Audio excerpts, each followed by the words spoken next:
Olá, minha gente, o programa Eu e Você está aí novamente, com a participação dos companheiros de todas as semanas, deputado Gerson Berger e jornalista Pedro do Couto. Nós hoje vamos falar sobre um juiz completamente errado, que foi parado na lei seca e resolveu dar voz de prisão para uma agente do Detran. Falaremos também sobre as CPIs que envolvem o escândalo do Petrolão, uma no Senado e a CPI mista no Congresso. Também falaremos sobre o estupro de uma criança de apenas 13 anos de idade. E por último, falaremos sobre a queda de um ditador, o que é uma boa notícia, de Burkina Faso na África, quando o povo mais uma vez saiu vitorioso ao ir para as ruas. Gerson e Pedro, a manchete do jornal O Globo de domingo, primeira página, e depois na segunda-feira também matéria no mesmo jornal, a manchete dizia o seguinte: Polícia Federal aponta elo entre facção brasileira e Hezbollah. Olha, é de arrepiar e de o governo brasileiro acender a luz vermelha para uma questão grave, séria, que o governo dos Estados Unidos já havia denunciado há algum tempo. A denúncia tem embasamento segundo o jornal e deve ser encarada com extremo rigor pelo governo brasileiro. Será que já não nos basta o crime organizado do tráfico que alicia e mata os nossos jovens todos os dias? Pensar que esteja associado ao terrorismo seria uma tragédia demasiada para o nosso povo. O assunto é por demais tenebroso, mas tem que ser investigado com muita atenção por nossas autoridades. Tem que ser dada uma resposta, você não acha, Gerson? É isso aí, Tereza. Cautela e caldo de galinha não fazem mal a ninguém. É isso mesmo, Gerson. E esse ditado popular se aplica muito bem ao tema. Muita cautela nós temos que ter e o governo brasileiro precisa agir. Mas, meus amigos, eu vou fazer uma pergunta. Em que país nós vivemos? Estou até agora chocada, estarrecida, incrédula com o que li na imprensa na semana passada referente ao juiz João Carlos de Souza Correia, cujas diversas ações irregulares que o envolvem somente vieram à tona após o Tribunal de Justiça ter lhe dado ganho de causa num processo movido pela agente do Detran, Luciana Silva Tamburini. O juiz foi parado numa blitz da lei seca aproximadamente 2 anos atrás no Leblon. Estava sem o documento do carro, um Land Rover, sem placa e sem carteira de habilitação. E sentiu-se ofendido quando a agente do Detran disse que juiz não é Deus. No que o juiz, João Carlos, lhe deu de imediato voz de prisão. No processo, a agente Luciana foi condenada a pagar 5 mil ao magistrado, que ela não tinha, e que gerou, Gerson e Pedro, como vocês sabem, um outro julgamento, o da opinião pública, que é tão importante. No Facebook, uma página criada, somando milhares de seguidores, pedem imediatamente o afastamento do juiz da magistratura.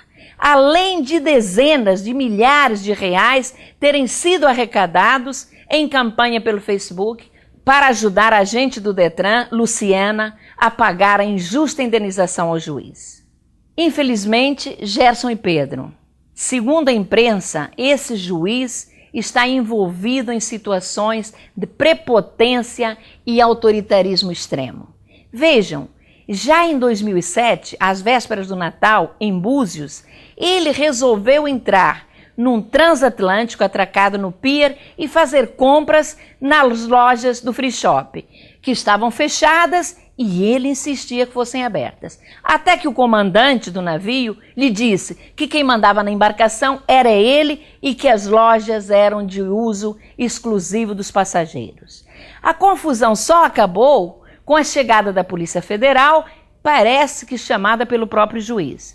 Acho, Gerson e Pedro, que o juiz João Carlos de Souza Correia, pelo que foi colocado pela imprensa, tem mania de grandeza e não consegue conviver com respeito e seriedade com a função que ocupa, sentindo-se por demais poderoso e imune a críticas e julgamento da própria lei que ele representa. Vocês não acham? Tereza, antes de responder, desde já parabenizo esta corajosa agente do Detran, que, movida de um espírito público fantástico, resolveu enfrentar esse juiz. Afinal, a lei seca existe para ser aplicada a todos os cidadãos, independente da função que ocupam. Juiz, desembargador, prefeito, governador, presidente da República, presidente do STF, ninguém pode fazer o que bem entende. Todos são cidadãos como qualquer humilde trabalhador e estão sujeitos às penalidades que as leis brasileiras impõem. Segundo a imprensa, este juiz, João Carlos, também já teria ordenado a detenção de uma jornalista, Elizabeth Prata, por ela divulgar uma carta aberta aos moradores de Búzios, denunciando supostas irregularidades praticadas pelo juiz. O juiz mandou prendê-la e passou 12 horas detida. Acabou sendo condenada a 5 anos de cadeia. Segundo a imprensa, ela recorreu da sentença e conseguiu provar sua inocência, afirmando agora que o juiz não está nem aí para o que está certo ou errado, faz o que bem entende e jamais poderia ser juiz. Minha solidariedade às vítimas do juiz João Carlos, inclusive a decisão da agente do Detran, Luciana, de levar o caso ao Superior Tribunal de Justiça, dizendo que não se arrepende de nada. Faz muito bem. Leis, como já disse, são para serem cumpridas por todos. Luciana, você apenas cometeu um erro ao dizer que o juiz não é Deus. Deus é onipotente e todo-poderoso, mas não erra. Tenha certeza que se Deus fosse parado numa blitz, seu carro e documentação estariam com tudo certinho. Ele elogiaria a sua decisão em pará-lo e lhe daria um carinhoso boa noite. Ele é amor e jamais faria o que fez esse juiz. Olha, Tereza, olha, Gerson, olha, os telespectadores estão nos assistindo. Qual seria a reação de cada um se, ao cruzar na via pública com um automóvel sem placa e logo adiante houvesse uma blitz contra a lei, para cumprir a lei seca? Você imagina o que faria o agente público? Teria que parar o automóvel. Para agravar a situação, o motorista que conduzia o carro estava sem carteira e o automóvel estava sem documentos. O carro teria que ser rebocado. Principalmente porque a lei é igual para todos.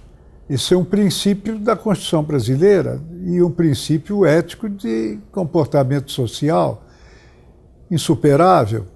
O juiz tem a obrigação de conhecer a lei e cumpri-la com exatidão, sobretudo porque ele, com base na mesma lei, condena pessoas. Exige o cumprimento da lei para os outros, tem que começar a exigir o cumprimento da lei para si próprio. Gerson e Pedro, um péssimo exemplo que dá esse juiz, ainda mais ele sendo um conhecedor profundo do que significa a lei. Mas nesse caso da lei seca, a imprensa, inclusive, noticiou que ele já é reincidente. Inclusive, numa outra vez em que foi parado, ele sequer soprou o bafômetro. Se negou Então veja que é uma pessoa totalmente irregular. Mas Gerson, você fez um comentário muito bonito sobre Deus, a afirmação da agente do Detran quando disse: juiz não é Deus. E aí, para quem não acredita em milagres, saibam que eles existem e quase sempre como uma lição de que a existência de Deus é incontestável. Vejam o que aconteceu com uma menina de 13 anos de idade na região metropolitana de São Paulo. Ao voltar para a casa da escola, foi atacada numa estrada por um monstro que, usando uma faca, obrigou a entrar em seu carro. Levou-a para a chácara onde trabalhava, espancou-a e depois a estuprou. Não satisfeito, amarrou suas mãos, colocou um saco em sua cabeça e em seguida jogou-a numa cachoeira de 10 metros de altura. O monstro chama-se Ederson Balduino, tem 45 anos, está preso, graças a Deus. Na delegacia contou que, após as agressões, pensou que a menina estava morta e por isso a jogou na barragem para se livrar do corpo. Que monstruosidade! Acontece que, como disse há pouco, a existência de Deus também neste caso se fez presente e não permitiu que o monstro ficasse impune. A menina, apesar de jogada de uma altura de 10 metros, sobreviveu e se abrigou numa guarita de segurança que estava vazia. Foi encontrada pela manhã por um vigilante que chamou a polícia, que já caçava o monstro Balduino após identificar seu carro através de câmeras de segurança existentes no trajeto que a jovem faria da escola para casa.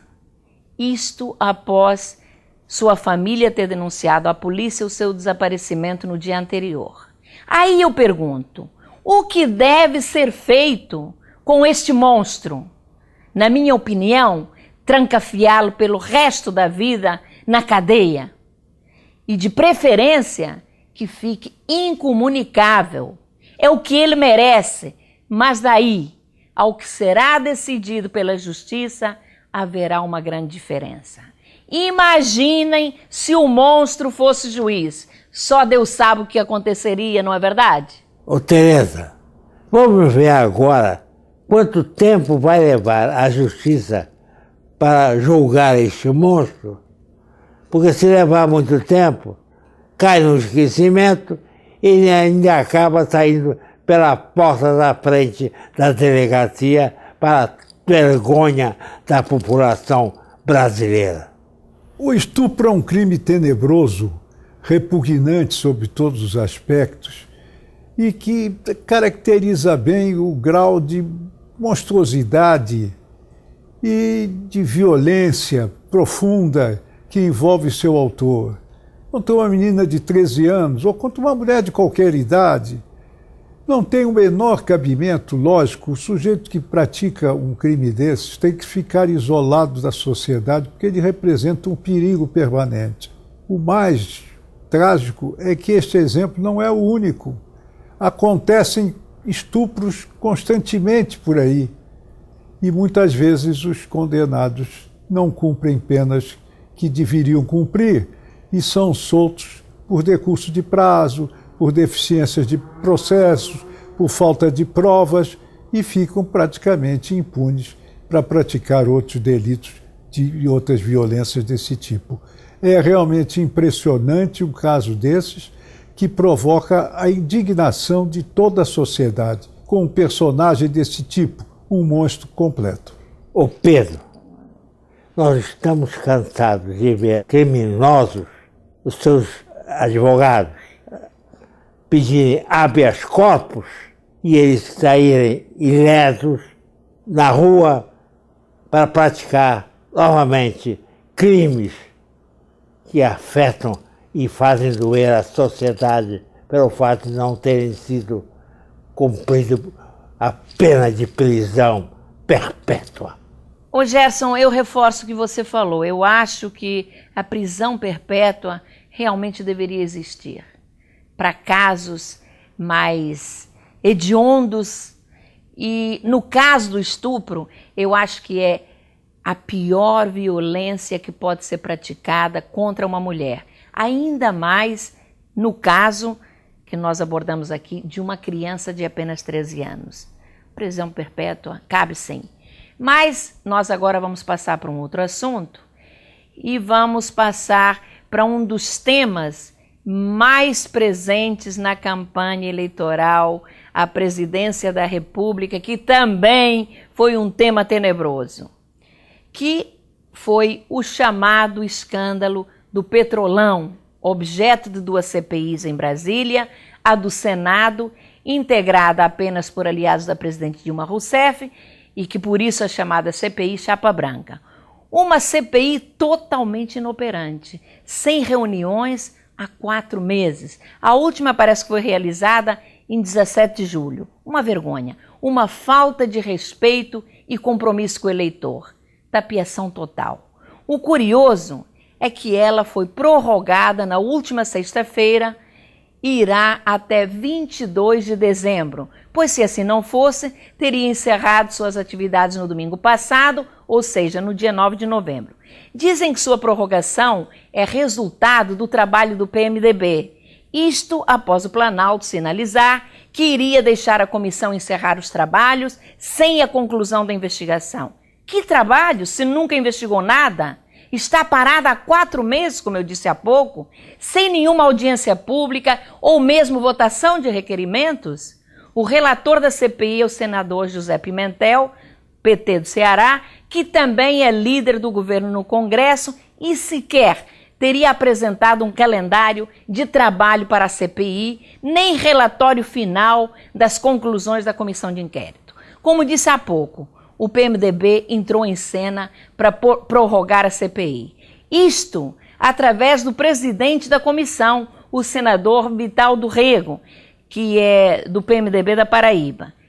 Ele recolheu as assinaturas necessárias à sua prorrogação, usando como argumento o fato da CPI ter encerrado os trabalhos sem a apresentação do relatório final. Gerson e Pedro, neste quesito, o senador Vital tem toda a razão. No entanto, dizem as más línguas que ele usou o fato como forma de pressão junto ao Planalto para ampliar seu espaço com nomeações no primeiro escalão do governo.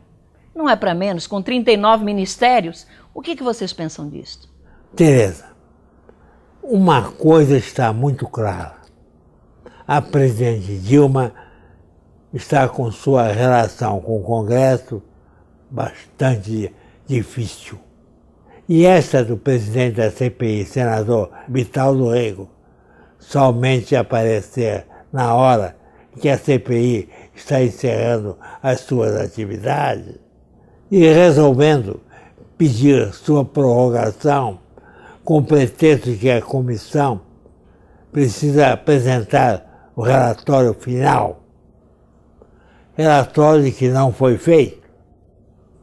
4 meses sem nenhuma investigação, audiência pública ou até mesmo votação de requerimentos, como você já colocou, Tereza.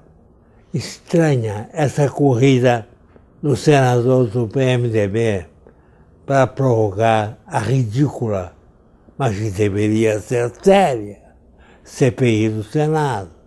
Mas como essa CPI já nasceu fadada ao fracasso, vamos falar da CPI mista da Petrobras no Congresso, que está ou estava indo no mesmo caminho, após o acordão firmado para blindar políticos suspeitos de envolvimento no esquema de corrupção na Petrobras.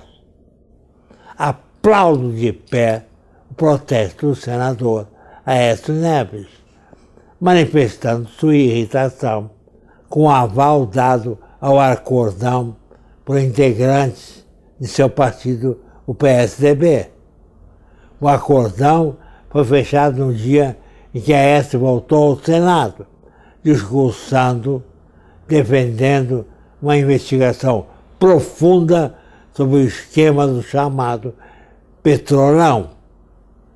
Na quinta-feira passada, a Aécio enviou nota à imprensa negando que o partido tenha pactuado com qualquer tipo de acordo que impeça o avanço das investigações na CPI.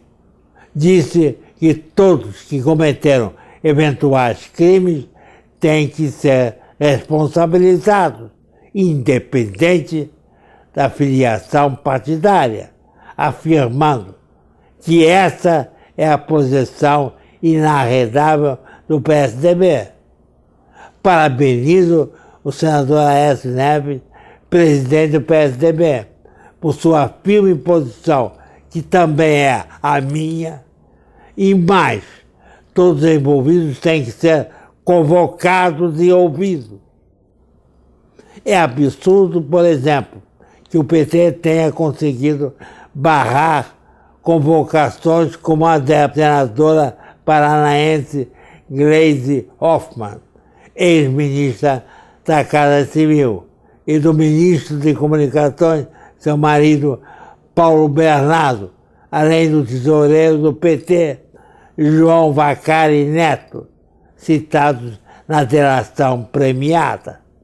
Com esta blindagem, o PT deixa muito mal a presidente Dilma, que afirmou que todos os envolvidos seriam punidos. Cobramos da presidente esta posição da campanha política. Reeleita, ela tem obrigação com a nação de cumprir sua palavra. Caso contrário, estaremos diante de um estelionato eleitoral, o que não combinaria com a chefe suprema de uma nação. Esta é a posição do programa Eu e Você. Olha, Gerson, olha, Tereza, vejam só. A cobrança feita pelo Gerson é absolutamente legítima, porque a presidente Dilma Rousseff assumiu esse compromisso na campanha eleitoral de combate à corrupção e o fim da impunidade. O caso se aplica diretamente ao escândalo do Petrolão, e que, inclusive, destaca a presença nele de réus confessos, porque um ex-diretor da Petrobras, Paulo Roberto da Costa, se dispôs a devolver 23 milhões de dólares aos cofres públicos. O doleiro Alberto Youssef apela para a delação premiada e outros acusados também pelo mesmo caminho. Então, a corrupção está mais do que comprovada, está transparente, porque se alguém vai devolver uma importância desse volume é porque essa importância existe de forma ilegal. Quanto à prorrogação da CPI, antes mesmo do pronunciamento do senador Aécio Neves, foi uma consequência da repercussão negativa que teve na imprensa o fim das investigações e o fim e o acordo para que se evitassem novas convocações. Convocações indispensáveis, porque são pessoas acusadas frontalmente por aqueles que recorreram à delação premiada. Não fosse a imprensa, mais uma vez, este caso estaria sepultado. Excelente colocação dos dois, mas é claro que sem imprensa não há democracia. E a imprensa tem realmente um poder muito grande e uma grande responsabilidade também. Gerson, nós estamos aqui falando do comportamento dos nossos políticos e do que a sociedade espera deles. Você acabou de citar a postura elogiável do senador Aécio Neves de apurar com extremo rigor os escândalos de corrupção que envolvem a Petrobras. Elogiável, mas a sua obrigação. O problema é que posições que deviam ser regra entre os demais senadores e deputados são exceção. E aí penso, será que não cabe também uma reflexão em relação ao eleitor? Olhando o quadro, me veio à lembrança a posição destacada do melhor senador da República do Brasil, Pedro Simão, do Rio Grande do Sul. íntegro, combativo, um verdadeiro arauto do Senado. Pedro Simão, que respira dignidade, foi retirado da vida pública pelo próprio eleitor, que não o reelegeu. Uma pena, pois políticos como Simão jamais deveriam ser afastados do cenário político. Eles representam a ética, a correção. Me atrevo a dizer que Pedro Simão representava a consciência do Senado. Para alguns pesou a idade. Pode ser. O Brasil é bastante preconceituoso em relação a esta questão. Mas Pedro Simão é de uma lucidez de raciocínio incontestável. Seu afastamento do Senado é uma perda irreparável. E pior, de forma tão humilhante, pois apenas 8% votaram no digníssimo senador. Sua ausência deixa um enorme vácuo, insubstituível, como dizem, mas coisas da democracia. Eu diria, talvez, que falta de atenção e acompanhamento do seu mandato por parte de seus eleitores, que nos levaram a perder o que tinha de melhor na política nacional. Pedro Simão vai fazer muita falta, disto vocês não tenham dúvida. Eu queria dizer uma coisinha pequena, porque o que a Tereza disse, eu estou plenamente de acordo. O que eu lamentei é o silêncio dos seus colegas do Senado. Nenhum deles se manifestou publicamente sobre o fato que incomodou a Tereza, como incomodou a mim e ao jornalista Pedro Couto, que ele me disse: como é que o Senado ficou em silêncio diante desse fato contundente que foi atingido o senador Pedro Simão? Nada, silêncio, como se ele nunca tivesse existido. Deveriam todos os senadores falarem sobre o que representou a defesa da democracia sempre, independente de partidos, o que representou Pedro Simão. É lamentável. Mas nós estamos aqui, não esquecemos de Pedro Simão. Parabéns pela sua vida correta e exemplo. Parabéns. Gerson, olha, Tereza, o silêncio foi tão ruim quanto a derrota do senador Pedro Simão para a política brasileira e até mesmo para a história do país.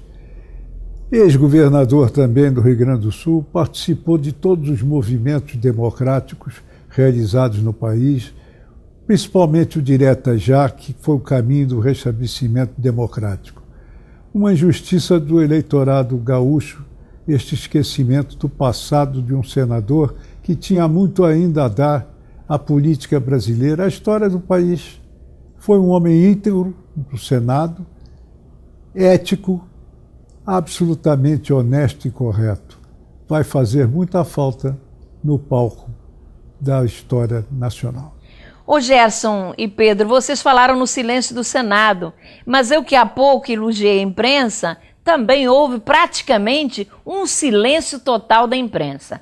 Bom, minha gente, mas nós agora vamos passar para um outro assunto, nós vamos para a política internacional.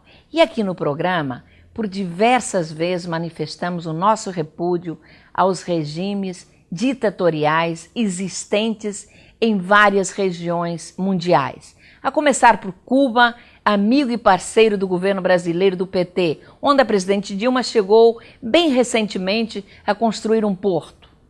As regiões que mais merecem destaque, governadas por ditadores, são a África e o Oriente Médio. Esta recentemente com alguns avanços após a chamada Primavera Árabe.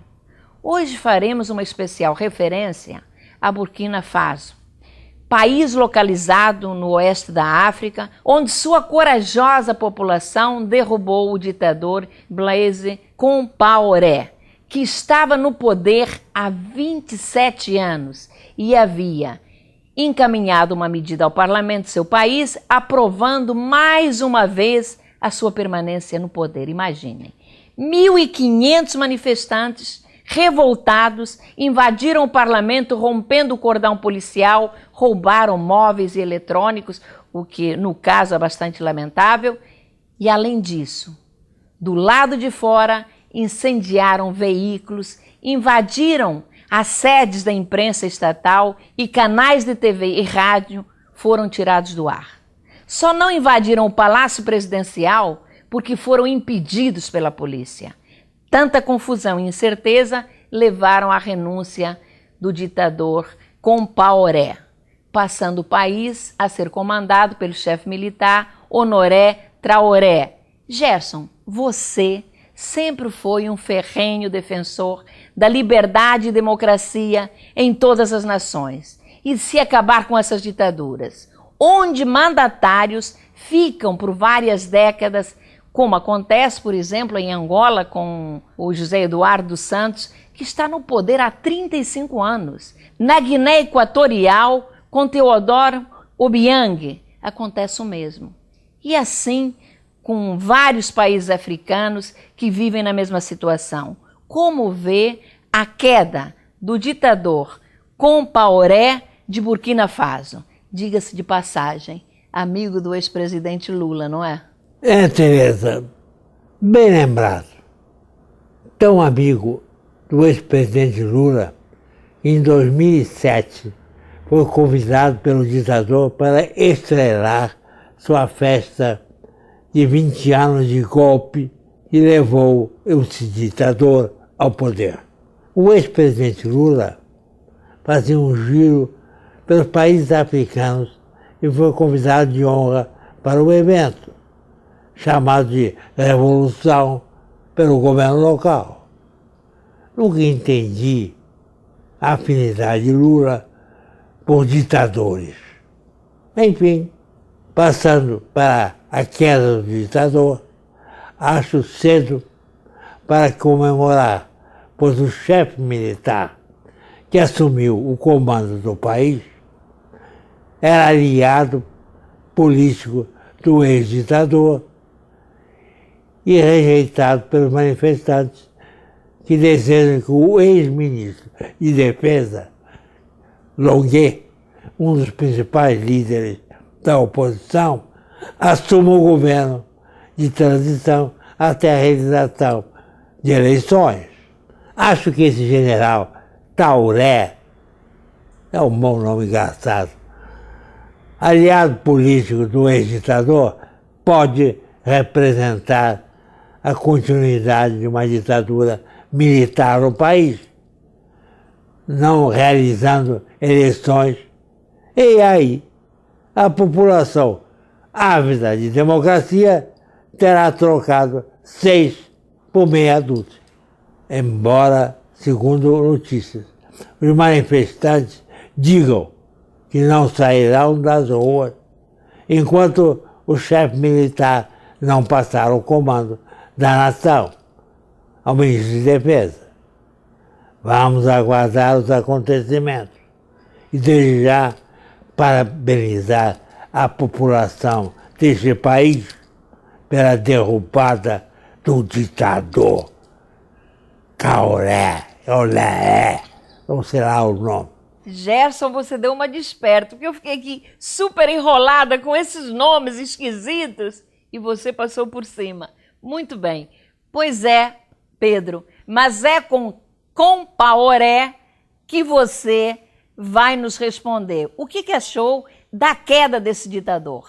A queda de um ditador e de uma ditadura tem que ser festejada. Agora, nesse caso de Burkina Faso, como disse o Gerson, não adianta substituir 6 por meia dúzia. Tirar um ditador que estava de plantão há 25 anos por um outro que quer assumir e não convocar eleições, não se sabe quanto tempo ele deseja ficar no poder. O que se espera é que sejam realizadas eleições livres e que assinalem com o seu resultado o fim de um regime de força, o regime ditatorial que se impõe no país por demasiado tempo, 2 décadas e meia. Então, vamos esperar que quem assumiu convoque as eleições, porque esta é a vontade do povo de Burkina Faso. Nada mais acrescentar ao que vocês disseram e apenas desejar que o povo sofrido de Burkina Faso encontre o caminho da liberdade através da instalação de uma democracia real e duradoura. Bom, Gerson e Pedro, chegamos ao final do nosso programa. Muito obrigada pela participação dos dois. A você, amigo telespectador, que ficou até esta hora conosco, o nosso carinho muito especial e um beijo muito carinhoso para todos. Até a próxima semana, quarta-feira, às 10h50 da noite. Até lá.